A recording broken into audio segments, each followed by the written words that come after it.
Okay, as you can hear in my voice, as you can see in my face, I'm tired and I feel like garbage because I had to go back and literally watch the Rumble again because I had a terrible feed live, probably because, satellite, constant traffic, really difficult to get a signal, blah, blah, blah. So I had to go back and watch it again. Kept going to sleep some of the other matches, kept having to watch it again, and so forth. But I have actually enough information to know how I personally feel about the Rumble itself and the entire show, not just the Rumble match. Now, the Royal Rumble show was good. It was a good show. The matches, the championship matches were solid. I did, and honestly, the cruiserweights was kind of difficult to watch all the way through because I was really tired from the Rumble, and I had to go back and watch it again. But I do like the overall result. I'm happy that Neville won. Neville was a very aggressive heel. It makes sense for him to go over Rick Swann because, like I said, Rick Swann, and I actually did do a predictions video on the matches on the pre-show, but unfortunately it took too long to put up, so I 86'd it. But other than that, when it comes to the cruiserweights, I'm going to say I'm happy that Neville won because the guy is a good heel. He's a really good heel. He's very aggressive. He has a reason to actually be a champion. Unfortunately, Rick Swann, the only reason why he was champion was because 205 Live was doing so badly, they had to keep the crowd in the seats. So that's why he got it. Not saying he didn't earn it. That's why he got it. But it was a good match nonetheless.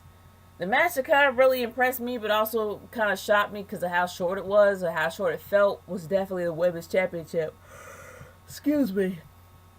The Women's Championship was an overall good match. It really was. I don't think it should have been Bayley, but Bayley did an amazing job holding her own. It's a shame that she's lost, but the fact is that she was a 15-time women's champion. She was a 15-time pay-per-view winner. So I think she's a 15-time women's champion now. And that's probably the reason why they played hot potato, because they really just wanted her to get to the record quicker. So now she tied with her dad as being a 16-time champion. I guess when it comes to the record, but even though he's not a women's champion, she is a champion nonetheless. So in a way, she kind of tied with her dad in a way. Now, excuse me, I want to go to the tag team championship, which was actually on the pre-show. That was a good match. That was a match that made me happy for the overall result because now Sheamus and Cesaro can go their separate ways and they can actually go back to being the singles competitors. The problem is they're not going to go anywhere. That's the sad part. They really had great chemistry. They were working on that when they were tag team champs. I don't think they're going to defend it. I don't think they're going to go back for the rematch because it makes no sense for them to. I think they're probably going to say that go their separate ways after this. But now Anderson and Gallows happens to be champion. I'm fine with that. Overall, cool, great, gravy. Now, I want to talk about the next two women's matches real quick just to get them out of the way because I'm exhausted and I just want to get this thing done. But other than that, when it comes to the 6-women tag, it was stupid to have. Seriously, you got the Raw Women's Championship that's on the card and the SmackDown Women's Championship was not. That's stupid. It is. I know they wanted to have a 6-women tag because Naomi didn't have her shot. And it was so close for the pay-per-view. That's probably the reason why they did it. I don't understand why the faces won. It should have been the heels, especially they did all that hype for Mickie James to come back only for her to lose. But let's be honest, every woman in that entire match is going to be in a feud. You got Natalya and Nikki still feuding. You got Becky Lynch and Mickie that's going to be feuding. And now you have Alexa Bliss and Naomi in a whole new feud for the women's title. And I'm hoping they actually do have a women's championship for the SmackDown title at WrestleMania, at least. Give Naomi her WrestleMania moment. Sure, you had the whole women's... I don't even know what to say about that. It was on a pre-show. It doesn't count. Give her a freaking WrestleMania moment. Just saying. And I'm all for Naomi getting her WrestleMania moment. But I'm going to move on from there. Nia Jax versus Sasha Banks was sad. It was sad because Sasha does not deserve to be in a squash match. That woman has been in more headlining events, not only on Raw, but also on pay-per-views, when it came to Hell in a Cell. She main evented with Charlotte in a Hell in a Cell match, first ever women's. She was like literally at WrestleMania 32 for the triple threat for the women's championship for the first time ever. She's been treated in the absolute worst way. I don't know why Vince hates her so much, but that's flat out hatred. Not only the fact that this woman's been main eventing in A+ matches, she gets squashed by Nia. Say what you want, but she was squashed in the worst way. And it's an insult to her. I like Nia Jax. Nia Jax should have been in a match, in my humble opinion, with her versus Charlotte. It should not be a fatal 4-way at WrestleMania. She should be champ right now. And it would have made sense because she's a freaking beast. They did not have to squash Sasha Banks and make her seem like she's a peon nobody, when she's a lot more than that. And they treated her like utter crap. And she's given her heart and soul for that company. I'm saying that right now. It was pathetic and sad. Not even to be biased. But the fact is that woman has main evented and been the first in most of these matches she's been in. Stellar A+. Got treated like that. That's crap. It is. 100%. Now I'm moving on from there to the Universal Championship match. I had to go back and watch this because, of course, I kept falling asleep, bad feed, blah, blah, blah. But when it comes to that match actually was pretty good. The shark cage was stupid. It was. It was a pointless stipulation to have Jericho out there to somewhat interfere when it failed. And I'm now noticing that Jericho doing all these underhanded things has failed miserably.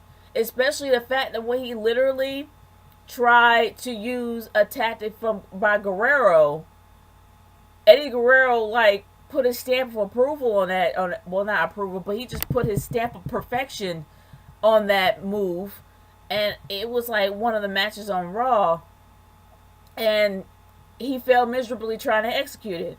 The same thing here. Paul Ellering, I think it was the last NXT pay-per-view, he actually was in the shark cage, and he interfered. The same exact thing with Jericho. The same exact thing with China before Jericho and before Ellering. Why have the shark cage? Why bother? How come you just can't ban him from ringside? And if he comes out, Kevin Owens loses the title. Do it like that. He wouldn't go out to allow his best friend to lose the belt. Seriously. If you made that stipulation, he wouldn't come out. The whole Shark Tank was dumb. It was overall 100% dumb. And then at the very end, you have Braun Strowman coming out to make a random hit on Roman Reigns just to go back in the ring, causing Reigns to lose to Kevin Owens. Stupid. That was the dumbest ending I've ever seen in my life. Why Braun Strowman? Why would that big lummox come out of anywhere to take anyone out? And yes, he is booked like a dumb beast. Not like a beast, a dumb one. That's just how I personally feel about Braun Strowman. And every time I see him, I'm telling you, Blazing Saddles, Mongo, pops in my head every time. That guy is a big walking idiot. And that's how they booked him. I'm just going to say that right now. And I ain't going to say I'm sorry either. But it just shows that Roman Reigns didn't win. So in a possible way, I thought there was going to be somewhat of a turning point for the Royal Rumble match, and I was completely wrong. So, I think, and then there's the Cruiserweights. I think I've talked about the Cruiserweights already. Like I said, I'm tired, and I can't even remember what I've talked about before. Neville won, great. Yay. Wonderful. It was a really great match. I'm not going to lie. It was a good match, pretty fast-paced. It was the fastest paced match I've seen so far on the card. And it was pretty good. I'm happy that Neville won. He's a good heel. And with Rick Swann, by far, we all know the reason why he won. So, there you go. It makes sense for him to lose. But anyway, I think I've talked about all the matches, and I'm just going to go straight to the Royal Rumble.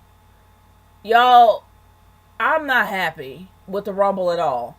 I'm not going to say the pay-per-view was complete crap because the Rumble was bad, but I'm just going to say the pay-per-view itself was pretty good. It was pretty good, pretty decent. And yes, the Royal Rumble's fun because it's unpredictable. But it was so predictable, man.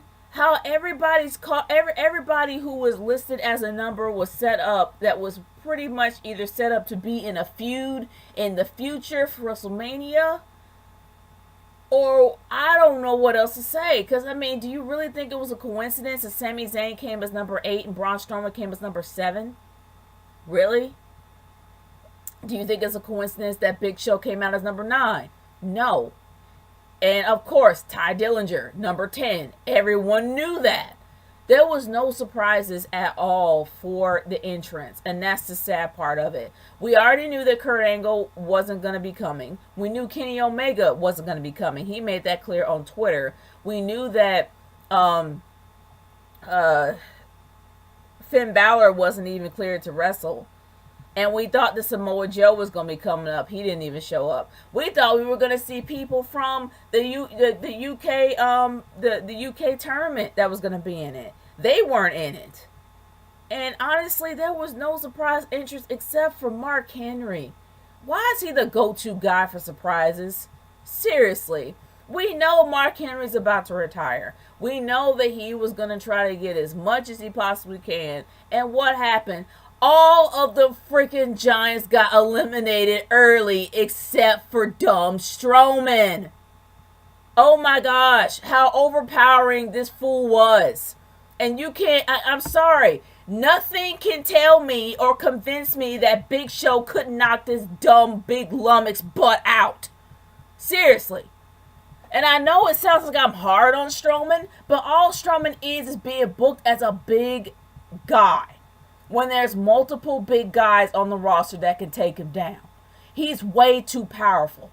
That's why I don't like Strowman. It is completely unbalanced. You cannot tell me that how much Big Show has been working out and how much we have seen it on Twitter that he gets eliminated by Braun Strowman when Braun Strowman can easily get knocked out by Big Show. It would have been poetic justice if they both eliminated each other, but they didn't. All of the big beasts got eliminated by Braun frickin' Strowman. Can we say how out of balance this is? Not only that, and as I actually did predict, somewhat, not totally by number, but I will say this. Goldberg was next to last. Goldberg, what I do believe, was number 28. And the funny thing is that you had, and this made a complete joke of the Rumble. We all know that number 27 and number 30 are usually the numbers that people look out for because that probably does, they usually are maybe the pinnacles or the changing points of the match. And that's the number that everyone was looking for. Guess who was 27? Freaking Enzo Amore. I guess maybe they had to have 2 5-second eliminations in one night because I think I pretty much said this in my predictions either for 13 or number 11 that James Ellsworth was going to be one of those numbers. It was going to be a number that was forgettable, so I think I did actually choose 11 for him. That's probably the only one that I got right on the entire list. But other than that, he got tossed out and tossed out hard. My prayers go out to him because I hope he's okay. But yeah, he got chosen real quick to lose, got tossed out like it was nothing, and done with that. Then you had to have Enzo be tossed out like he's nothing. So we have 2 1-second eliminations in one night. They just had to go that route. They had to make it some kind of a dumb record. And then we ended up having, for number 28, Goldberg. Because I do believe that number 26 or number 25 was Brock Lesnar. But when Goldberg came out, I had my stopwatch ready. And I actually did have it running. When Goldberg got eliminated, and this is how I clocked in, just before it froze, I clocked in at 7:10. He was in the Royal Rumble match for 7 minutes. And Brock Lesnar was probably in it less than him because he's the one that got eliminated. And I'm tired of this. Seriously. Unless they're paying Brock Lesnar a tremendous amount of money to fall, That's the only possible way that Goldberg can be that dominating for him. And people are like, well, Goldberg was in it for longer than 2 minutes. Like you said, yeah, that's right. I'm not eating my words because that guy barely broke a sweat. He was as slow as molasses. He did a few jackhammers, he did a few spears, and he was gunned out, gassed out after 4 minutes. And he didn't do much of anything. Is that the main event that y'all want to see? 7 minutes worth of him panting? The guy almost killed himself coming out of the ring. He gave himself a minor concussion, hitting his head on a locker. He practically jacked up his shoulder and knee at a promo. He comes out, does a jackhammer after 1 second and a spear after 1 second for, and I'm exaggerating here, for Brock Lesnar, and then done. Is this the guy you really want to see? And the fact that Lesnar's going through with it shows that he got paid a lot of money. When I saw him come out, yeah, I hit the stopwatch, and then after that, 7:10, clocked it in. But here's another thing. There's one person that everybody's been waiting for the entire night. And everybody predicted that Taker was going to be number 11. He was number 29. Came out in the ring, cleaning as much house as he can. Because let's be honest, nobody really cleaned house. I thought there was going to be eliminations right, left, and sideways. People getting tossed out right and left. Good Lord, there were far too many people in the match. I'm like, when are you going to eliminate somebody? You guys are close to the 11 o'clock hour. Start tossing folk out. There have been so many dumb stare downs. I'm like, okay, for crying out loud. This is not the mid-2000s. This is not the early 2000s. Can we please stop with the stare downs? We had the stare downs during Raw. Great. It's the Royal Rumble match. Act like it. I've never been more pissed off seeing all of these vets in there staring at each other trying to tease a match for WrestleMania in my life. And it might not even happen for all we know. Just freaking fight already. That's all that I wanted. And I keep having these stare downs. These dumb stare downs. I just want to see people get eliminated right and left. This is what I want to see. I wanted this thing to wrap up. I was already tired. It's 6 hours worth of this. Can we please wrap it up? But other than that, and mainly for my irritation, I'm going to get into that soon. My first irritation was the fact that Roman Reigns was number freaking 30. Roman Reigns was number 30. They ran out of people. Like, okay, we can't get anybody to come, so what are we going to do? Have Roman Reigns for number 30. So what are they going to do? They're going to have him for number 30. Tease he's going to win when he did not. But they are teasing a feud between him and Taker. It's going to be him and Taker at WrestleMania. I'm saying that right now. But it didn't piss me off more as in who won. Number one, we were waiting for the double cross between Orton and Bray. I mean, for me personally, I've been waiting for the double cross the entire freaking night. No double cross with Bray Wyatt. All that we got was the fact that Orton happened to be the champion. Yeah. He won the whole thing. I've never been so angry in my life. And here's why. The WWE are so scared of change. They're so scared of failing, of trying something new. They failed multiple times with their shows. They failed multiple times with other revenues that they tried to expand and make a brand out of. But they're afraid of the future of their main brand. Sure, with all these dumb investments that Vince McMahon put in over the years, you would think that guy would actually have a set of balls. But he really doesn't. They have shriveled up to the size of raisins. They're no longer grapefruits like he calls them. They're raisins. And here's why. They chose the safest guy. The safest person. That's like somebody dating someone who actually happens to be the best person for them, but they go the safe route because they're afraid he has flaws. Or maybe the guy was a little bit adventurous and maybe has a little bit in common with this person, but they choose to go the safe route. You choose to date the nerd. Even though the nerd, I have no issues with nerds or anything. But I'm just going to go that route. Probably bad analogy. But other than that, they went safe. They chose Randy. I'm not happy. Because I've already seen Randy versus Cena. I'm going to tell you guys right now. WrestleMania 33 is going to be a crapshoot. It's going to be a transition pay-per-view for WrestleMania 34, where the big guns are going to happen. The big guns are going to be drawn, and the big guns are going to be shot in Louisiana, in New Orleans. This is a transition pay-per-view.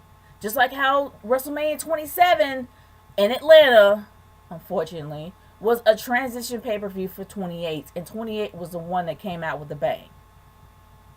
27 was not. It was a crapshoot. But then you had 28, which was much better. And WrestleMania 30 blew everything out the water. But other than that, you're going to be in Louisiana with WrestleMania 30, the most historic modern day WrestleMania that you can remember, because so many wonderful things happened that night, including Daniel Bryan's win that literally got everybody back into their seats after Taker lost the streak. There were a lot of historic moments that have happened in Louisiana, and it's going to happen again at WrestleMania 34. For those that have bought their ticket, for those that have planned their vacation in Orlando, still go. Get the experience. Because the experience will always trump how bad the show is. Like everybody saying 32 was bad. I went. I saw their live. And it was a great experience for me, no matter how bad the show was in other people's eyes. It was still wonderful for me because of the experience that I experienced being there live. So if you already bought your ticket, got your vacation plan, go. I'm not saying not to. But I am saying have your expectations at low. Because it could be a possibility that that might be a throwaway pay-per-view in transition for 34. Because of who they chose. And everybody on Facebook is making all these dumb theories that Bray Wyatt is going to be the next champion over Cena. Cena is not losing in 2 weeks. If you honestly in your heart believe that they're going to have John Cena have a 2-week title reign just to put Bray Wyatt over after Bray Wyatt has been buried multiple times, guess a freaking again. I will eat my words if I'm wrong, but I doubt it. His treatment has been piss poor since his debut. Do you honestly think that they're going to risk it all on him? Why do you think they put Randy Orton by his side? If you honestly believe they're going to give the belt to Bray, then y'all haven't been watching or paying attention. Maybe it's wishful thinking, but it's not. They're not going to give the belt to Bray Wyatt. I will be surprised if they do. But they're not going to have John Cena have 2 weeks of title reign. John Cena just tied with Ric Flair. He didn't surpass it. If he surpassed it, then sure, I will agree with you. But he's a 16-time champ. He tied with Flair. He is going to probably drop it at WrestleMania, but not at the Chamber. He will be the 17-time champion at the Chamber, and then he'll drop it at WrestleMania. He will not have a 2-week reign. As much as you guys hate on Cena and want that to happen, it won't. Open your eyes. Because at this point, I'm done with wishful thinking. They have shown me far enough to show that fans do not matter. It is all about the money and how much you're going to give them. Because let's be real here. And as much as I bitch and moan and rant about all of these things, I'm going to be honest with you. I'm going to still watch these shows. I'm not going to say I'm going to protest and not watch. If I don't watch, there could be a good reason. I'm tired or what have you. But for those that actually do watch and put their money into this brand, there is no way on this planet that they are going to care. The only time that they care is if they lose money. And I can go into many examples. But honestly, y'all, I've talked far too much about this. I really have. But I do know that at this point, fans do not matter unless it costs them money. I'm going to say that right then and there. But my overall view is this about the Rumble. The Rumble itself was a good pay-per-view. It was a decent pay-per-view. I did not like the result of the Rumble. I am pissed off about the result of the Rumble. But I'm not going to say it's an overall bad show because I am angry at the result. I think the show was actually decent. I don't understand their choice in the pre-show. I don't even understand their choice in the Rumble. But it was an overall good pay-per-view. It's a shame we didn't have any surprises. but that's what it is. What are your thoughts? Leave them in the comments below. I'm done. I'm going to bed. Peace.